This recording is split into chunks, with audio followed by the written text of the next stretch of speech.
Let's recap what's playing out today on S&P, April 8th. We're witnessing how essential and critical it is to know when not to acquire trend position. This morning we came to S&P and we said, uh-oh, it's gonna be a bullish day. We remain bullish. Our knowledgeable students had an opportunity to buy pre-market at 1834. When we came to the markets, we said we ain't touching short. We will only buy, and here's our trade. 7 points later, reached reversal zone. Why in the world did I decide to buy S&P? Because this magnificent collapse that started on Friday on S&P clearly was taking a major pause. It was very, very clear that today will be a bullish day. We ignored a bit of a fake out and we're taking this rally to reversal zone. Reminding you, if you know where this very critical Fibonacci levels are, you know where to take profits off the table, and it don't matter what you trade.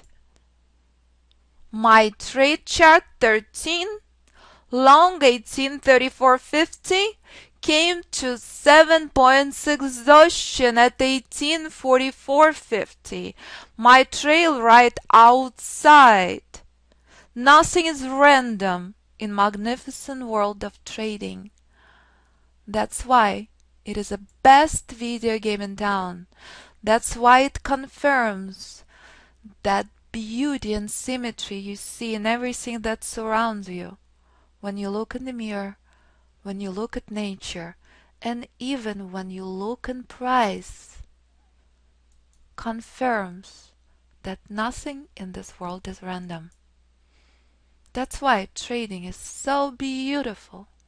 If you know where these levels are, if you obey patience and discipline, and if you know what not to enter into. The end of the minor trend, decision point 1. Decision point 2, hourly, if you're trading hourly. Those were two critical targets. If you're trading 13 range, this is trade exhaustion level. Exact same formula applies to Apple Monthly. Apple Monthly came to the end of the minor trend. All the levels drawn in 2012. Apple remains very, very bearish. Nowhere to take profits off the table and know what not to enter into. It's exact same level that oil respecting on currently. It's exact same level where oil collapsed from on hourly data. The formula remains the same. Out of oil, decision point 1, the end of the minor trend, still trailing S&P. Price blasting through decision point 2, half an hour later, coming very close to reversal zone. Hourly chart is our guiding light. 3 waves are formed. Clear? So here we are, 12 points later, trail outside, we blasted through all the target. So here we are, 40 minutes later, our guiding light S&P reached our 12-point exhaustion because it came to reversal zone. This is what I use for demonstration of our day trading method. That's how essential and critical these levels are. Decision point 1 is the end of the minor trend. You never, ever, ever, ever want to buy anywhere near this level. Price struggled 1 hour, 2 hours to blast through this level. And here's finding sellers because it came close to reversal zone. These are very critical Fibonacci exhaustion levels. 3 waves are done. I may be taking short, but only if the rules are met. My trail on my trade 1843. The shorts are here.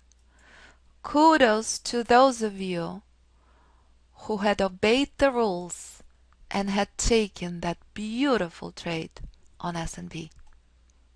Patience and discipline is the key. You are the most important ingredient in trading. And when you play by the rules, very simple, clear, defined 4 rules, you can trade anything. Just identify what instrument speaks to you and your psychological comfort. And that remains critical. Next week, this is a reminder, exact same reversal level or S&P is now. This is where gold staged spectacular reversal, giving very powerful buying opportunity. This is how critical this Alpha Wave Trader proprietary Fibonacci levels are. This is what took me years and years of studying pure price action to define these levels. Gold 1 hour staged phenomenal rally, giving you another powerful buying opportunity when it revisited the end of the minor trend, reminding you know what not to short into. Minor trend, major, exact same dance as S&P had done on hourly. Minor trend, major, big difference. This is the most critical level. This is where price struggled against 2 hours. We knew not to acquire position anywhere near here. We bought here. We discussed the importance of response at these levels in detail. We remained considerably, solidly bullish. And here is this lovely pullback date, because on longer time frames, on daily, it is a corrective, worthless pullback day. Major trend remains bearish. S&P spells it out on daily. S&P spells it out on weekly. The end of the minor trend. How many weeks has S&P struggled? 1, 2, 3, 4, 5, 6 weeks. Formula remains the same. Know where these Fibonacci levels are, know what not to enter into, and know where to take profits off the table. Our trade still remains in a play. Our trail still had not been broken. Lovely 12-point rally. Magic happens if you know 4 clear rules: pure price for entry and Fibonacci for exits. Finally, we are out of S&P. Is that clear? 12 points later, the trail had been reached. We completely expected that because our guiding light 1 hour came to the trend exhaustion levels. Very critical and very important part of successful trading. Know what not to enter into. This is a brick wall. This is expected. I'm monitoring for shorts on S&P, but I would never speculatively ever acquire position until at least 2 rules are met. Clear? Simplicity and rule-based trading is the key. Knowing when to stay out and when not to acquire trend position, which is nowhere near these levels, is essential part of successful trading.